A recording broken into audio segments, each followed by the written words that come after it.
पेटू, मैं पहली दफ़ा ट्रैवल कर रहा हूँ जनाब। मैंने क्या किया कि मैंने जी पूरा सूट पहन लिया। ये जी मेरा second home Melbourne. Showered in days, I feel less than any man who tryna see me get paid. His truth they hate for days. बहुत हो गया तमाशा। दोबारा एक मौजज़ा सा हुआ मेरे साथ, वो वीज़ा मेरा आ गया। तो अब उन्होंने कहा कि जी आपकी जो क्लासेस हैं वो 19 नवंबर से 19 या 22 नवंबर से शायद नहीं 19, 20, 21 ये बीच में कोई वीकेंड था। 22 तारीख से उन्होंने कहा 22 नवंबर से आपकी क्लासेस स्टार्ट हो रही हैं। तो आपको जो है ना मेरा वीज़ा कुछ 2 हफ्ते पहले आया था, तो आपके पास 2 हफ्ते आपने तैयारी करनी है, जो भी तैयारी करनी है आप करें।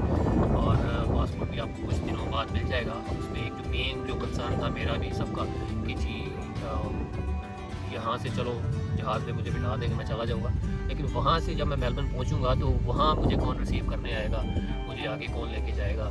और ज़ाहिर है मैं ज़िंदगी में कभी भी अपने घर से बाहर नहीं निकला था। ऑस्ट्रेलिया ही मेरा फर्स्ट एक्सपीरियंस था बाहर निकलने का। इवन मैं शहर से भी बाहर नहीं गया कभी, तो पढ़ने के लिए भी नहीं गया। तो जहाँ पढ़ता था गुजरांवाला में मैं पढ़ता था, सियालकोट से मैं हूँ, तो सियालकोट से हम वहाँ गुजरांवाला पढ़ने जाते थे। वो डेली जाते थे, पब्लिक ट्रांसपोर्ट पे हम वापस आ जाते थे।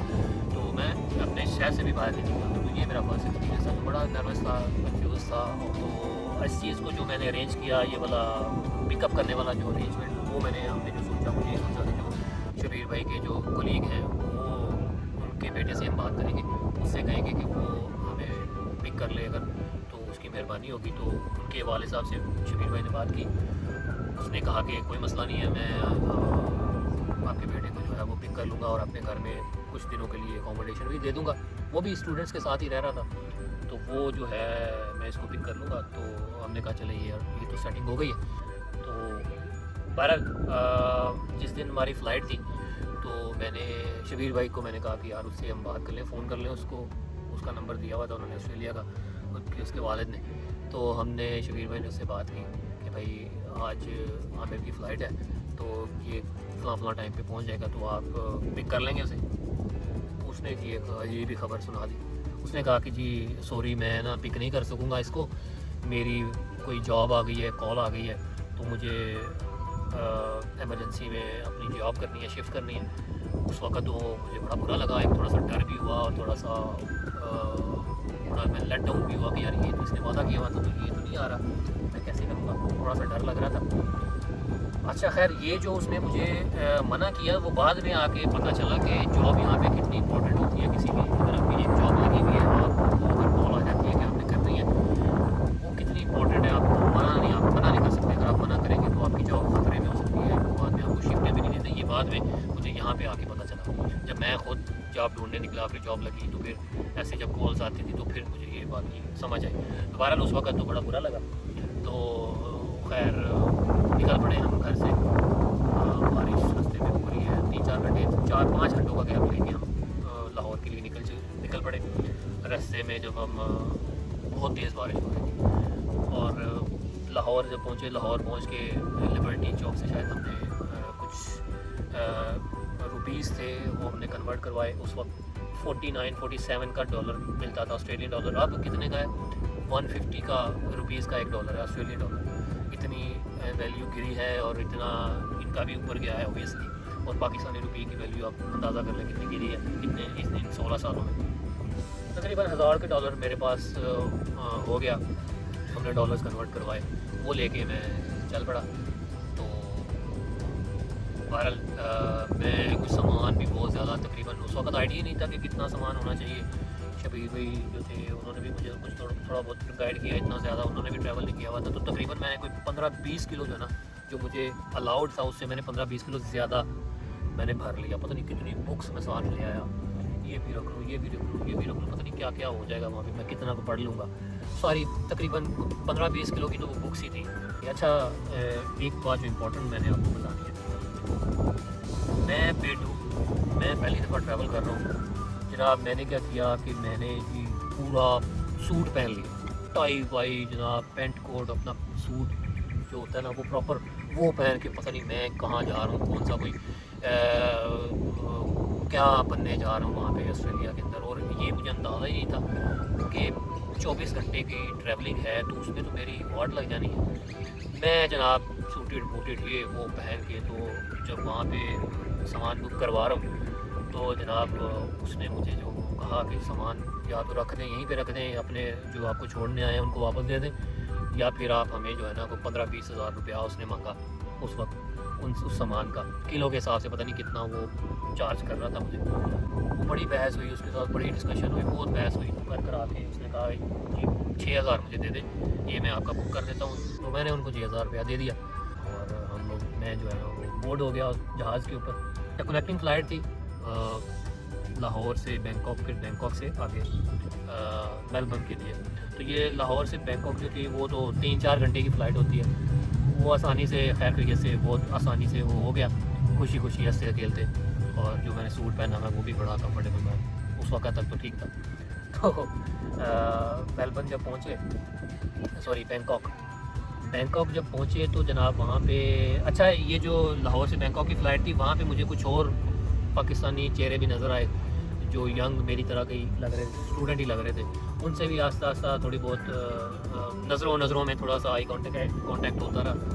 तो जब वो बैंकॉक उतरे तो उनके साथ फिर बाकायदा उनके साथ थोड़ी बहुत गपशप हुई, पूछा हाल वाल पूछा उनसे। तो पता चला जी कि तकरीबन जब उस जहाज़ के अंदर, उस फ्लाइट के अंदर तकरीबन 10 के करीब स्टूडेंट मेरी तरह के थे जो आए हुए थे। तो बड़ी तसल्ली हुई, मुझे बड़ी खुशी हुई।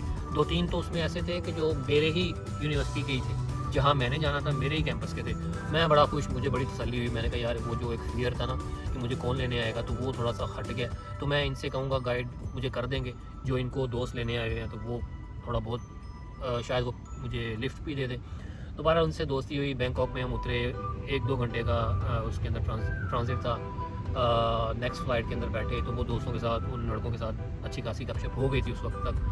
तो जब हम बैठ गए, अच्छा जब लाहौर से बैंकॉक गए थे तो वही शलवारों कमीज़ों वाले हमारे पाकिस्तानी ज़्यादातर, और गोरा कोई भी नहीं था। और एक अजीब सी मेरी फीलिंग आ रही थी, मैं वाकई ऑस्ट्रेलिया जा रहा हूँ, ऑस्ट्रेलिया के अंदर जा रहा हूँ। ये लोग तो कोई ऐसे लग नहीं रहे, कोई गोरा वोरा तो बैठा नहीं। तो जब बैंकॉक उतरे तो नेक्स्ट फ़्लाइट के लिए जब हम बैठे तो वहाँ पे तो आधी फ़्लाइट ही गोरों की थी। तो थोड़ी सी दिल को तसल्ली होगी कि हाँ भाई ऑस्ट्रेलिया जा रहा हूँ। तो बहरहाल जब बैठे तो फ़्लाइट थी कोई 9 से 10 घंटे की। तो वो उस फ्लाइट के अंदर लंबी फ़्लाइट थी। तो जो मेरी हालत हुई उस सूट के अंदर, जन्नत जवान ने टाई लगाई हुई है, सूट पहना हुआ है, उफ पेंडू ने, मेरी वो हालत बुरी हुई, थक के हार के बहुत तंग हुआ यार, मैं बहुत तंग हुआ। एक तो जहाज़ की जो सीट होती है बड़ी अनकम्फर्टेबल सी होती है, ऊपर से मैंने सूट पहना हुआ वो भी टाइट सा, तो मेरी हालत टाइट हुई। तो बहरहाल रास्ते में फिर लड़कों के साथ, दोस्तों के साथ गपशप भी होती रही। तो एक जो था लड़का, उसने कहा यार नहीं यार, उसने मुझे जब देखा ना कि यार ये काफ़ी नर्वस लग रहा है, तो उसने ऑफ़र कर दी खुद से ही ना कि कोई मसला नहीं, फ़िक्र ना करो, हमें जो लेने आ रहे हैं दोस्त हमारे, उनसे हम कहेंगे तुम्हें ड्रॉप कर देंगे, फ़िक्र ना करो। और मुझे थोड़ी सी ना तसल्ली होगी, मैंने कहा चलो यार कर देंगे मुझे ना ये ड्रॉप। तो वहाँ पे खैर फ़्लाइट जब लैंड हुई, सामान वगैरह लिया, निकले हम। तो मैं तकरीबन रात के 1-2 बज रहा था जब निकले। तो जनाब मैंने देखा सारे ही दोस्त जो है ना एक एक करके निकलते जा रहे हैं, कोई कहीं जा रहा है, कोई कहीं जा रहा है। मुझे जिसने कमिट किया हुआ था वो भी मेरे साथ ही खड़ा है, उसके अभी दोस्त आए नहीं थे। तो उसके जो आए दोस्त वो साइड पे हो गया, वो उसको लेके चले गए। मैं कि ये भी इसको लेके चले गए, ये अब मैं क्या करूँगा। मेरे हाथ पाँव ठंडे, कभी गर्म, कभी टेंशन के साथ गर्मी लगे, कभी ठंडे हो जाएं, कभी क्या हो। मैं परेशान, मैं कहूँ कि यार आमिर साहब जहाज़ अजे इतनी खलोता है तो वापस भजो, जहाज़ से बहुत वापस निकल जाओ, बेहतर है ये। तो भारत मैं बड़ा परेशान। तो एक ना हमारे साथ एक अंकल थे, वो उसी फ्लाइट के अंदर आ रहे थे, उनके साथ थोड़ी सी हुई थी मेरी गपशप, लेकिन इतनी ज़्यादा नहीं हुई थी। तो वो उनको भी कोई उनके रिलेटिव्स जानने वाले उनको भी लेके आए हुए थे, लेने आए हुए थे। वो मेरे साथ रह गए, यानी तकरीबन एयरपोर्ट सारा खाली हो गया, वो थे और मैं खड़ा था। उनको जो 2 लड़के लेने आए ना, उनके अपने रिलेटिव्स थे, तो वो आए तो मैं उनके साथ ही खड़ा था। एक पिलर मुझे याद है, एक पिलर था, उसके साथ में खड़ा होता। अच्छा, अल्लाह ने उनके जहन में डाली बात। उन्होंने कहा कि हाँ भाई कैसे हो, ठीक हो? मैंने कहा हाँ ठीक हूँ। कहते पहली दफ़ा आए ऑस्ट्रेलिया में? मैंने कहा हाँ मैं पहली दफ़ा आया हूँ। तो कोई लेने आ रहा है मुझे? वो उन्होंने कहा, पूछा। तो मैंने कहा यार नहीं, मुझे तो कोई लेने नहीं आ रहा। तो कैसे जाओगे? मैंने कहा यार यहीं से मैं निकलूँगा, कोई टैक्सी वैक्सी लूँगा, देखूँगा। कहते जाना तुमने कहाँ है? मैंने कहा मैंने सनशाइन जाना है। तो कहते कहाँ, किसके पास? कहते मैंने कहा वो दोस्त हैं, वो जानने वाले हैं तो उनके पास। तो कहते अच्छा। तो लकीली वो जो जहाँ उन्होंने अपने उस अंकल को लेके जाना था वो पास ही था जहाँ मैंने जाना था, ज़्यादा दूर नहीं था वहाँ से। तो कहते अच्छा तुम ऐसे करो, तुम हमारे साथ ही आओ। मैं कहा अच्छा आर यू श्योर कि मुझे वाकई आप मुझे ड्रॉप कर देंगे? कहते हाँ हाँ फिक्र ना करो, तुम हमारे साथ आ जाओ। कहते पाकिस्तान में कहाँ से हो? मैंने कहा मैं सियालकोट से हूँ। कहते हैं? कहते हम भी सियालकोट से हैं। वो लकीली अल्लाह का ऐसा करना हुआ कि वो भी सियालकोट से थे, मैं भी सियालकोट से, तो वो एक और कनेक्शन बन गया। उन्होंने अल्लाह का शुक्र, उन्होंने मुझे गाड़ी में बिठाया। पहले उन्होंने उस अंकल को ड्रॉप किया, तो एक जो साथ लड़का था वो उन अंकल के साथ ही ड्रॉप हो गया, और दूसरा जो छोटा था वो मेरे साथ ही आया। उसको मैंने एड्रेस बताया, वो वहाँ पे गया। तो आगे डोर लॉक था। तो कहता यार डोर तो लॉक है तो इसकी चाबी कहाँ है? मैं लकीली वो जो लड़का था ना जिसके रेफरेंस से मैं आया था, रिजवान उसका नाम था, उसने मुझे बताया हुआ था कि चाबी जो है ना मैं लेटर बॉक्स में रखूँगा। अब लेटर बॉक्स मुझे नहीं पता लेटर बॉक्स ऑस्ट्रेलिया के अंदर कहाँ होते हैं, ये लकीली उस लड़के को पता था कि लेटर बॉक्स कहाँ होंगे। उसने वो खुद ही यूनिट का नंबर देखा, वो यूनिट थे, यूनिट का नंबर क्या है, और वहाँ पे लेटर बॉक्स के ऊपर भी सेम यूनिट नंबर लिखा होता है। उस लेटर बॉक्स के अंदर उसने जाके देखा तो वहाँ पे चाबी पड़ी हुई थी। अच्छा, अगर मैं खुद अकेला आया होता ना टैक्सी लेके, तो मुझे नहीं पता चलना था कि कहाँ लेटर बॉक्स कहाँ है और कौन से लेटर बॉक्स में मैंने देखनी है, क्योंकि लेटर बॉक्स यूनिट से होते हैं, फ्लैट से होते हैं, उनके लेटर बॉक्स अलग सा ही एक बना होता है बॉक्स, और उसमें सारे ही लेटर बॉक्स एक साथ ही होते हैं। तो आपको उस नंबर का देखना पड़ता है कि कौन सा लेटर बॉक्स है। तो लकीली उसको पता था, उसने वहाँ से चाबी ली और उसने खोला। मैं अंदर गया, मैं बैठ गया, कोई नहीं था घर में, मैं अकेला ही था। और इवन उस लड़के ने, अल्लाह उसको उसकी ज़िंदगी आसान करे, अब मेरा उनके साथ कॉन्टेक्ट नहीं है। काफ़ी अर्से तक मेरा बाद में तकरीबन 1 साल 2 साल तक मेरा उनके साथ कॉन्टेक्ट रहा, उन दोनों लड़कों के साथ अच्छी दोस्ती हो गई थी। अब नहीं है, कोई रब्ता नहीं है। बहरहाल उसने फिर लड़के ने मुझे अपना, उस ज़माने में ये स्मार्टफोन्स नहीं आए थे, ये बात मैं कर रहा हूँ 18 नवंबर की, 18 नवंबर 2006 में मैं यहाँ पे लैंड किया था। तो 2006 के अंदर स्मार्टफोन्स नहीं थे। मैं जो अपना फ़ोन घर से लेके आया था पाकिस्तान से, वही ब्लैक स्क्रीन वाला नोकिया, पता नहीं कौन क्या नंबर था वो मेरे पास फ़ोन था। तो लोग पाकिस्तान कैसे बात करते थे, कार्ड होता था, कॉलिंग कार्ड आते थे, वो कार्ड हर एक के पास होता था, वो कार्ड से मिलाते थे नंबर, लैंडलाइन नंबर से वो मिलाते थे, तो वो कनेक्ट करता था आपको ओवरसीज़ जो भी आपने कोई कॉल करनी हो, तो वो उस कार्ड के थ्रू वो फ़ोन करते थे। उसने अपने पॉकेट से कार्ड निकाला मेरी, उसने घर बात करवाई पाकिस्तान में, कहते कि उसने कहा कि बात कर लो, घर वालों को बता दो कि तुम पहुंच गए हो। तो थैंक गुडनेस कि उसने मुझे ये बात करवा दी, तो मैंने बता दिया कि मैं घर पहुंच गया। अच्छा, वीडियो काफ़ी लंबी हो रही है और मेरी स्टोरी भी मैं थोड़ा सा इसको लंबा कर रहा हूँ, खींच रहा हूँ, उसके लिए माजरत। तो मेरे ख्याल में नेक्स्ट वीडियो के अंदर, नेक्स्ट व्लॉग के अंदर आपको अगला यहाँ से यहीं से कंटिन्यू करूँगा। ये तो पाकिस्तान से ऑस्ट्रेलिया पहुंचने तक मैंने आपको बता दिया। आगे क्या मुझे मुश्किलात आई, क्या मैंने क्या किया, नेक्स्ट डे मैंने क्या किया, लड़कों के साथ मेरा कैसा रहा, और फिर यूनिवर्सिटी की लाइफ और ये वो सारी चीज़ें मैं आपको आपके साथ शेयर करूँगा। तो मेरे ख्याल में ये वाली स्टोरी जो है यहीं से मैं यहीं पे स्टॉप करता हूँ, यहीं से इसको रिज्यूम करेंगे इंशाल्लाह। और बाकी मैं ऐसा करता हूँ कि अब काफ़ी टाइम हो गया, घर के लिए निकलते हैं। एक आधी चीज़ आपको और दिखा देता हूँ, एक आधी जगह और दिखा देता हूँ, फिर हम घर के लिए निकलेंगे। तो निकलते हैं। अच्छा जी, मैं निकल रहा था तो एक और अंकल यहाँ पे खड़े मुझे मिल गए हैं। ये देखें, एक और खड़े हुए हैं, देखते हैं ये क्या कर रहे हैं, क्या काम है यहाँ पे, पढ़ते हैं।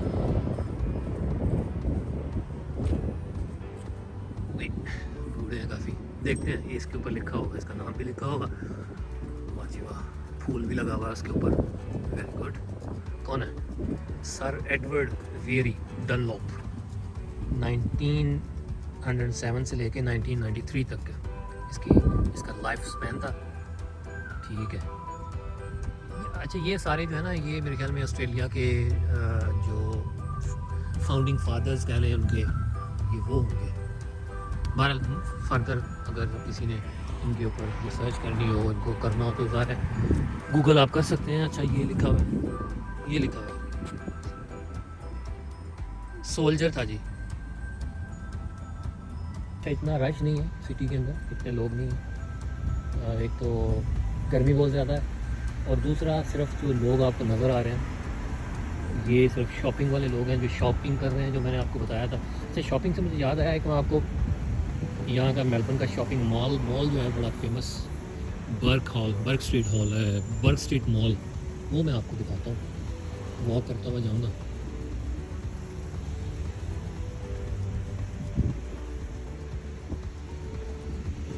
ये जी, अच्छा ये सारा आर्ट्स है, कुछ Melbourne conservation of music. Okay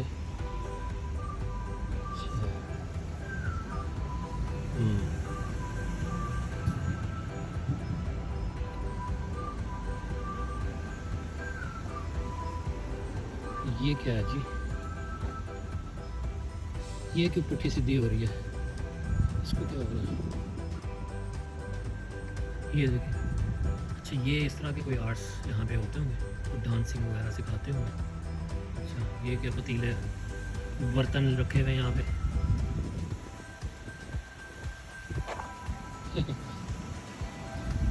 अच्छा ये वही है, वही रोड है। मैं अब दूसरी जगह पे हूँ।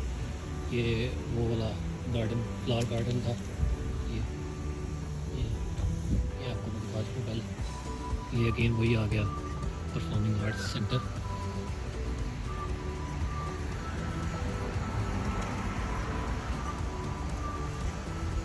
Fine arts and music. अच्छा ये यूनिवर्सिटी, ये जो बिल्डिंग आपको मैंने बताई ना, ये आर्ट्स स्कूल वगैरह, ये मेलबर्न यूनिवर्सिटी का ही है।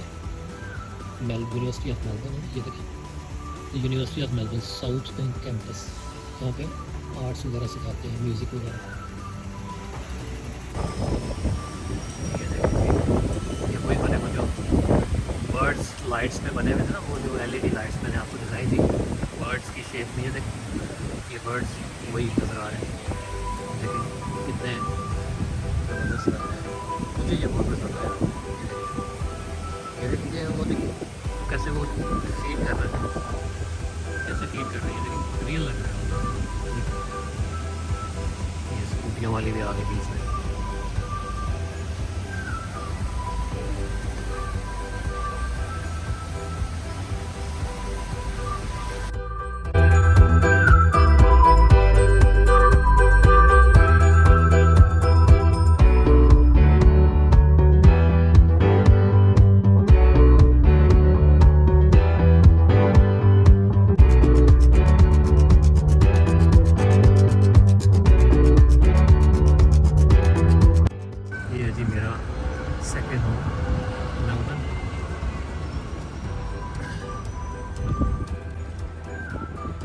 अपनी लाइफ का एक बड़ा हिस्सा जो है मैंने यहाँ पे गुजारा है, and still going on.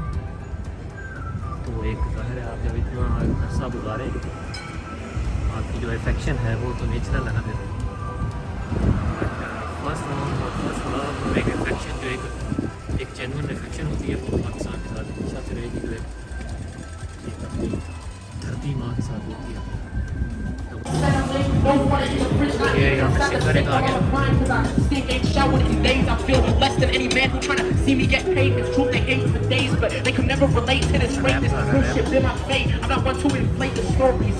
Never forget shit like Dory. I be man making अभी आया मेरा, पहले जब गुजरे थे वहाँ तब नहीं था, अभी आया। What you really gonna say when I say that I really just lost it? Cause I've been feeling so alone. I had this shit before the shit. I had to absorb the आगे shit. रखे हुए उसने had के अपना had देख रहे हैं, had के अंदर पैसे इसके अपने ही हैं, इसने अपने रखे हैं प्रिटेंड करने के लिए कि लोग मुझे दे रहे हैं ताकि लोग और भी आएँ और आगे अट्रैक्ट हों, मुझे पे पैसे। और ये जो होते हैं ना ये लोग, ये मैं आपको बताऊँ, ये ऐसे नहीं बैठ जाते, ये इनको जो परमिशन मिलती है, इनको परमिशन लेनी पड़ती है काउंसिल से, जो मैनेजमेंट होती है उनसे लेनी पड़ती है। अच्छा ये देखें, ये बंदा, ये देखें, ये गिरा पड़ा, पी के ड्रंक है फुल टाइम, गिर गया, साथ बोतल भी पड़ी हुई है, ड्रंक है फुल टाइम। और देखें इंजर हुआ है, पता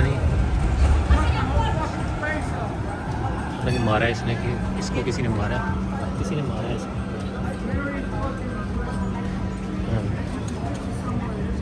मारा है इसको।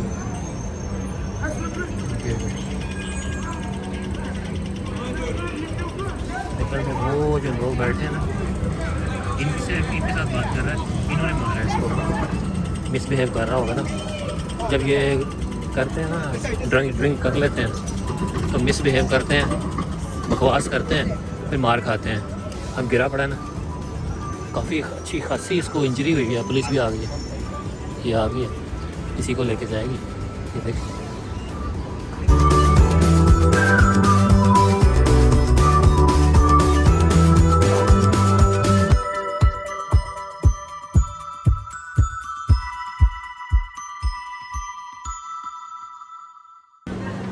अच्छा, ये कुछ कंस्ट्रक्शन हो रही है। ये देखिए कंस्ट्रक्शन इस तरह से होती है, हर चीज़ कहीं करते हैं, ऐसे नहीं खुला छोड़ देते, खुले होल छोड़ देते, लोग आएँ गिरें पड़ें, nobody cares, specially in Pakistan. तो ये देखें हर चीज़ का एक सिस्टम है। ये इस मॉल के पीछे कंस्ट्रक्शन हो रही है ठीक ठाक किस्म की, कोई मॉल बन रहा है कोई। ये देखें उस मॉल को भी उन्होंने कैसा सजा दिया है, लग ही नहीं रहा कि यहाँ पे कंस्ट्रक्शन हो रही है। ये देखें, अच्छा बन क्या रहा है वो ये लिखा हुआ है, मोर ट्रेन्स मोर ऑफर। मेरे ख्याल में ये टनल बन रहा है अंदर नीचे ना, नीचे। अच्छा एक टनल से याद आया, ये जिस जगह पे मैं चल रहा हूँ ना अभी, ये जो लोग चल रहे हैं, इस सारी ट्रैफिक है, ट्रेन है, ये इसके अंदर जो है ना, नीचे अंडरग्राउंड ट्रेन चल रही हैं, आपको पता है। ये स्पेशली ये जो एरिया है ना, ये जो मेन CBD का एरिया है, इस सारे के अंदर नीचे ज़मीन के नीचे ट्रेन चल रही हैं, और ये उस ट्रेन का एक नया टनल बन रहा है यहाँ पे। ये जो ना इसके पीछे टनल बना रहे हैं, एक नया एक स्टेशन भी बनेगा यहाँ पे। ये छोटा सा स्केच बनाया था, ये काम हो रहा है इस तरह से। अच्छा जी, ये है जी कॉलिंस स्ट्रीट इसको कहते हैं, ये कॉलिंस स्ट्रीट है जी।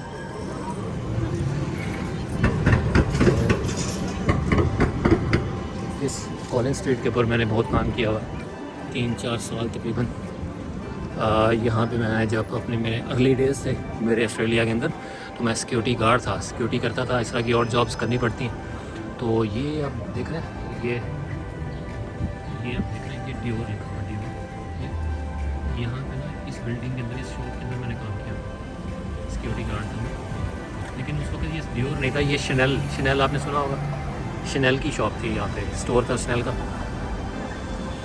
यहाँ पे मैंने काम किया। और थोड़ा सा आगे जाएँ तो लुई विटॉन का स्टोर एक आता है, फिर गुची आता है, अरमानी आता है, इन सारे स्टोर्स में मैंने काम किया हुआ। कंपनी एक ही थी।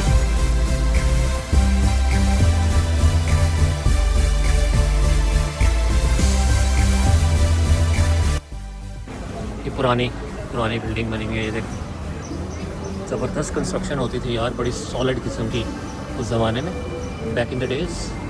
अच्छा ये बिल्डिंग आगे शायद एंट्रेंस पे नाम लिखा होगा कि क्या बिल्डिंग है ये पुरानी। ये बिल्डिंग्स को, पुरानी चीज़ों को, पुराने जो लैंडमार्क्स हैं उनको प्रोटेक्ट करना चाहिए। मज़ीद वो जो इंसिडेंट पहले हुआ ना, उन्होंने मज़ीद गाड़ी मंगवा ली है, नफरी मंगवा ली है, उसमें बैकअप मंगवा लिया, और खड्डा ज़्यादा हो गया होगा शायद। अच्छा जी ये बिल्डिंग जो है ना, ये नाम है जी बिल्डिंग का, Melbourne city council chambers and administration है। ये कब बनी थी? 27 अगस्त 1908 को इसका इनॉग्रेशन हुआ था।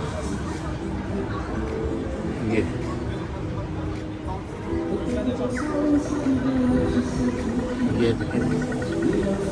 अच्छा ये है जी लिटिल कॉलिंस स्ट्रीट। अच्छा यहाँ पे जो स्ट्रीट्स हैं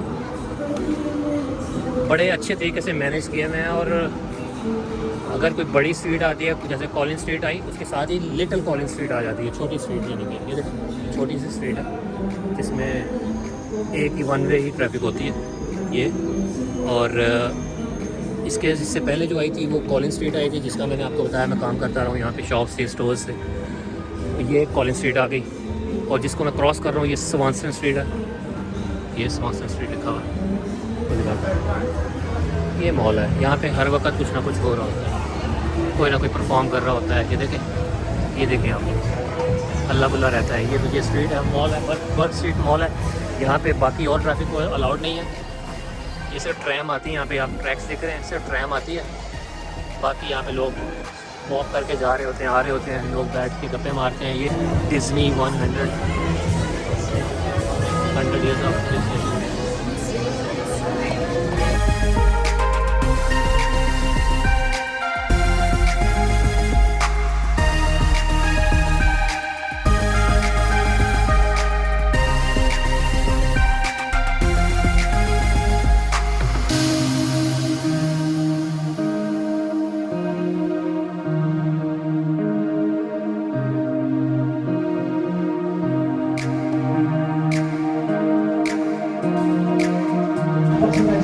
ये मैं बता रहा था आपको पहले भी कि ये ना परमिशन लेके आते हैं और उनसे पूछते हैं कि यार आप लोग बाकी परफॉर्म कर सकते हो या नहीं। तो एक सर्टन टाइम स्लॉट मिलता है। बहुत अच्छा गा रहा है, परफॉर्म कर रहे हैं यार, जिसको समझ है उसको समझ आ रही है, जो अंडरस्टैंड कर रहा है।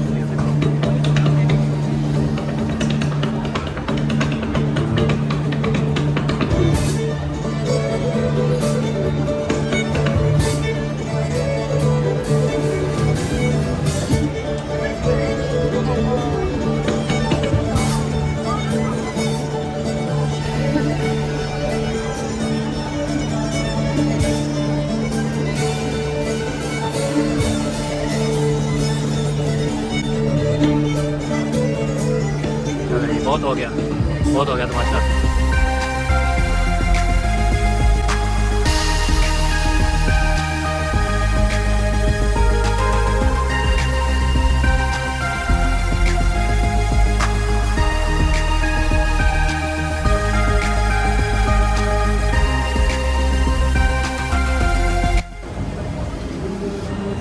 ये आप देख रहे हैं, ये अंदर भी, सिटी के अंदर भी ये ट्रीज लगे हुए हैं, ग्रीनरी है। ये देख रहे हैं आप,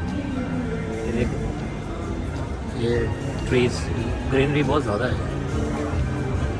और आप देखें हवा के अंदर कितनी क्लैरिटी है। और उसकी मेरे ख्याल में 2-3 रीज़न्स हैं। अगर मैं पाकिस्तान को कंपेयर करूँ, पाकिस्तान के अंदर डस्ट बहुत ज़्यादा है। यहाँ पे आप देखिए कि कच्ची ज़मीन आपको बहुत कम नज़र आएगी। अगर कोई कच्ची ज़मीन होती है उसको, उसके ऊपर घास लगा दी जाती है ताकि वो डस्ट ना बने, ना उड़े। और फिर उसको अगर लगा दी जाती है फिर उसको प्रोटेक्ट भी करते हैं। उसको, उसकी बाकायदा एक कौंसल है, उसकी रिस्पॉन्सिबिलिटी होती है उसको घास को काटना, उसको पानी देना ताकि वो गल सड़ ना जाए। पाकिस्तान में अगर इस तरह की जगहों पे घास लगाते हैं तो बस लगा के छोड़ देते हैं, ना उसको पानी देते हैं, ना उसको लुक आफ्टर करते हैं, वो ख़त्म हो जाती है, जल जाती है। हमारे स्टेडियम का ही देख लें, पिंडी स्टेडियम देख लें, घास का नाम निशान नहीं है, जो है वो भी जल गई है। चाहिए कोई और परफॉर्म कर रहे हैं यहाँ पे। चाहिए जो परफॉर्म कर रहे हैं ना, ये है एबोरिजिनल म्यूज़िक। ये देखें,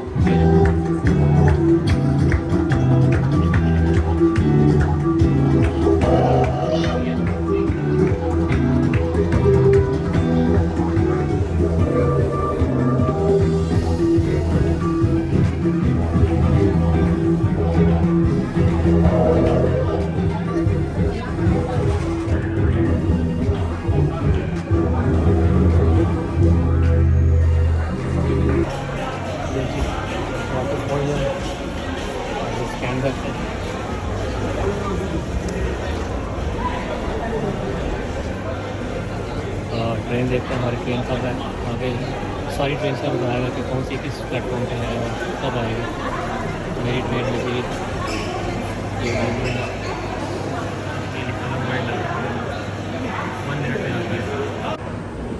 प्लेटफॉर्म 1 पे जाना है। प्लेटफॉर्म 1 ये है। प्लेटफॉर्म 2 मिनट, 1 मिनट में जा रही है, 2 मिनट जा रही है। अगली है ये नेक्स्ट।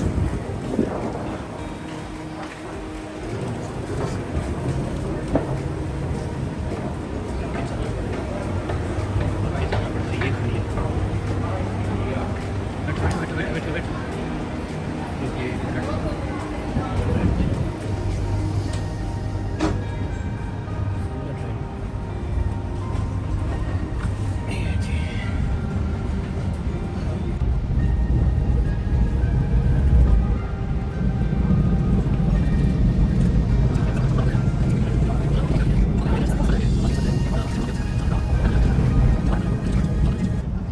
जी पहुंच गया हूँ जी मैं घर। और ये जो व्लॉग है इंशाल्लाह मैं उसी अपने मेन चैनल पे एन रिएक्शन ऑफिशियल, वही चैनल है मेरा मेन, क्या कह रहा हूँ मैं, उसी चैनल के ऊपर लगाऊंगा। आप लोगों की सजेशन थी कि मैं अलग से चैनल बनाऊं और उसके ऊपर अपलोड किया करूं, लेकिन अभी फ़िलहाल मैं ऐसा नहीं कर रहा क्योंकि ज़्यादा ट्रैफिक और ऑडियंस सारी यहीं पे है। अभी टाइम लगेगा, तो तब तक इंशाल्लाह मैं इसी के ऊपर अपलोड करता रहूँगा। और नेक्स्ट व्लॉग है इंशाल्लाह, वो भी मैं जल्द ही किसी जगह को विज़िट अगर मैं करूँगा तो मैं जल्दी वो आपके सामने लेके आऊँगा। और जो मेरी जो स्टोरी मैं बता रहा था आपको, इंशाल्लाह उसको भी रिज्यूम करेंगे। तो इंशाल्लाह इन टच रहें आप लोग भी, और इंशाल्लाह आपसे फिर नेक्स्ट व्लॉग के अंदर मुलाकात होती है। और मैं फिर दोबारा कह रहा हूँ कि आप लोगों ने अच्छा फीडबैक देना है और अच्छे व्यूज़ आने चाहिए इसके। अगर ना आए ना तो फिर देखिएगा। तो बहरहाल ये धमकी है मेरी आप लोगों से। एनीवेज जोक्स अपार्ट, इजाज़त दें मुझे, इंशाल्लाह नेक्स्ट व्लॉग के अंदर मुलाकात होती है। और दुआ में याद रखें। टेक केयर, अल्लाह हाफिज़।